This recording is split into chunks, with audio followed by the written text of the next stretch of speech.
¿Qué tal? Bienvenidos a www.perugestion.org. Mi nombre es Dionisio Canagua, soy contador público colegiado y en la presente ocasión quiero comentar con ustedes un tema vinculado a la norma internacional de contabilidad número 12, impuesto a las ganancias. El presente video titula Medición de activos pasivos por impuestos diferidos. Uno de los aspectos fundamentales a considerar dentro de la aplicación de las normas internacionales de información financiera no solamente está en el reconocimiento de una partida en particular, sino también, por otro lado, tenemos que medir esa partida. Y medir implica cuantificar, es decir, expresar en alguna unidad monetaria. Para ello es importante tener en cuenta las reglas establecidas dentro del marco normativo contable. Para ello nos vamos a referir a dos temas en particular, al párrafo 46 y párrafo 47 de la norma internacional de contabilidad número 12. Una mirada al párrafo 46. Los pasivos, activos corrientes de tipo fiscal, ya procedan del periodo presente o de periodos anteriores, deben ser medidos por las cantidades que se espere pagar o recuperar de la autoridad fiscal, utilizando la normativa y las tasas impositivas que se hayan aprobado o cuyo proceso de aprobación esté prácticamente terminado al final del periodo sobre el que se informa. Aquí hay una palabra clave que nosotros tenemos que considerar, es el término corriente, es decir, hace referencia a la existencia de un pasivo corriente o un activo corriente vinculado a un impuesto a las ganancias.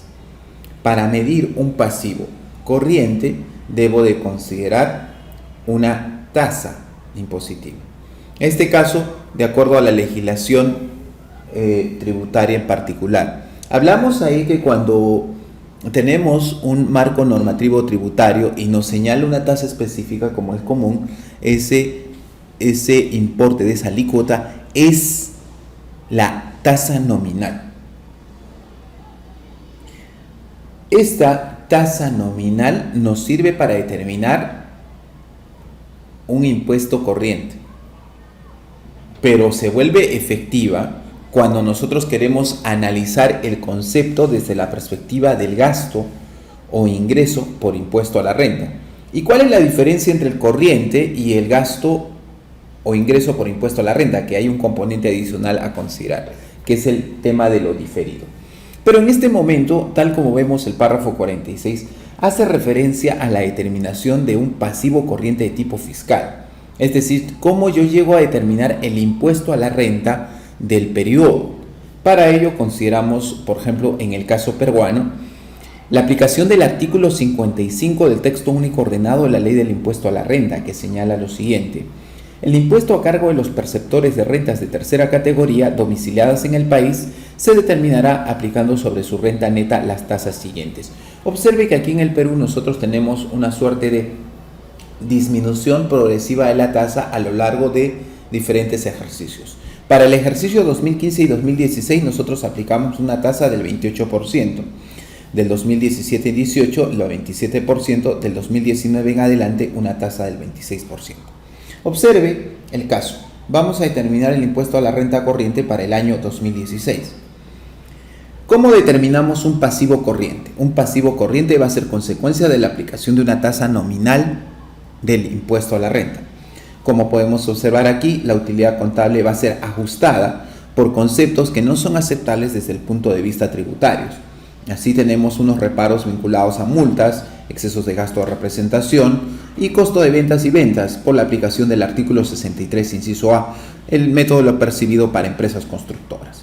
De tal manera que nosotros tenemos una utilidad tributaria que asciende a 12.100. El impuesto a la renta del ejercicio 2016 asciende a 12.100 por la tasa del 28%, que es la tasa nominal del periodo 2016, ascendiendo a 3.388.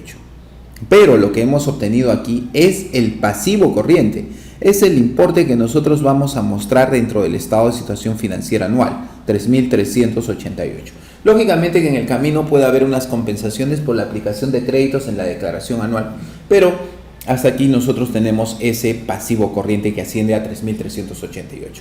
Pero la cuenta 88, que representa el gasto o ingreso por impuesto a la renta, todavía va a sufrir modificaciones. no se va a quedar en 3.388, porque del análisis de los reparos que nosotros tenemos, probablemente ubiquemos algunas diferencias temporarias y eso va a hacer que varíe ese importe de esa cuenta 88. Y es justamente ese tema de lo diferido que es abordado con respecto al tema de la medición en el párrafo 47 de la NIC 12. Observemos qué nos dice este párrafo. Los activos y pasivos por impuestos diferidos deben medirse empleando las tasas fiscales. Ok, acá yo tengo para el año 2016 una tasa fiscal, que es el 28%.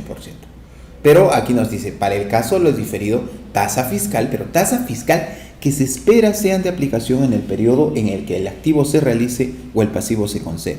En este caso, no es la del 2016, sino puede ser 2017, 18, 19, 20. ¿Cuál considera? Aquella en la que el pasivo, cuando el activo se realice o el pasivo se cancele, dependiendo del tipo de diferencia temporaria que nosotros hemos hallado, basándose en las tasas que al final del periodo de presentación hayan sido aprobadas o prácticamente aprobadas, terminado el proceso de aprobación. Veámoslo en números. En el ejercicio 2016 nosotros tenemos una utilidad contable de 2.000 unidades monetarias y tenemos un concepto que nos va a generar una diferencia temporal. Las vacaciones pagadas después de la fecha de vencimiento de la declaración anual. Como nosotros recordaremos acá en el Perú, de acuerdo a la normatividad tributaria, tratándose de estos conceptos para que sean aceptables en un ejercicio, tienen que haberse pagado antes de la fecha de declaración anual. En este caso se pagan después, por lo tanto no van a ser un gasto tributario del 2016, sino del 2017. Es así que nosotros tenemos una utilidad tributaria de 2.500, haciendo el reparo correspondiente. El impuesto a la renta corriente se determina en función de la tasa del impuesto del ejercicio que corresponde. Es por ello que nosotros multiplicamos 2.500 por 28%. Pero observe usted el impuesto a la renta diferido. En el impuesto a la renta diferido yo no aplico la tasa del 28%, tengo que aplicar la del 27%. ¿Por qué aplico la del 27%? Porque tengo que considerar cuándo ese pasivo se va a cancelar. Ese pasivo se va a cancelar con respecto a la declaración y el ejercicio 2016, no, va a ser para el año 2017. Por lo tanto, aplico una tasa del 2017. Impuesto a la renta diferido, 500 por el 27%. Observe la contabilización. En el primer caso, el pasivo corriente asciende a 700 soles. Pero el gasto por impuesto a la renta no va a ser 700 soles. Va a ser 700 soles menos 135 soles. Observe que ahí, cuando yo voy a disminuir 700 menos 135 soles, a dicho importe, si yo lo aplico sobre la base de la utilidad contable, determino la tasa efectiva, que definitivamente va a ser diferente al 28 o al 27%. Ese es el concepto que hay que tener en cuenta. Bien, pero ¿qué pasa en el año siguiente, en el año 2017? En ese año yo tuve una utilidad contable de 1.400, pero observe que para ese año ya tributariamente va a ser aceptado esas vacaciones que había reparado en el ejercicio pasado. Por lo tanto, tengo un gasto tributario. No es un gasto contable, pero sí es un gasto tributario. Al ser un gasto tributario, entonces tenemos que presentarlo en deducción. Impuesto a la renta corriente, 900 por 27%. ¿Por qué 27%? Porque es la tasa del 2017. Y el impuesto a la renta diferido, los 500, se van a revertir a 27%. Porque es la tasa del ejercicio en el cual el pasivo se va a cancelar. De tal manera que nosotros tenemos el siguiente asiento contable.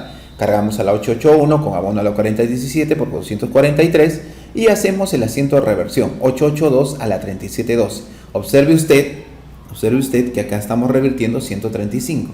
Cuando nosotros hemos visto en el caso anterior, habíamos generado por 135 y ahora estamos revirtiendo por 135.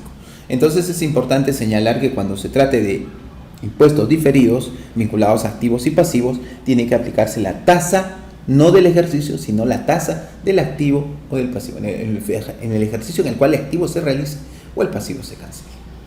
Importante regla a considerar. Muy bien, amigos, espero que el presente video haya sido de utilidad para todos ustedes y los invito a seguir visitándonos en www.perugestion.org para ver nuestra programación de talleres y si desean pueden suscribirse gratuitamente a nuestro canal de YouTube por medio de la descripción en el presente video. Muchas gracias por su atención.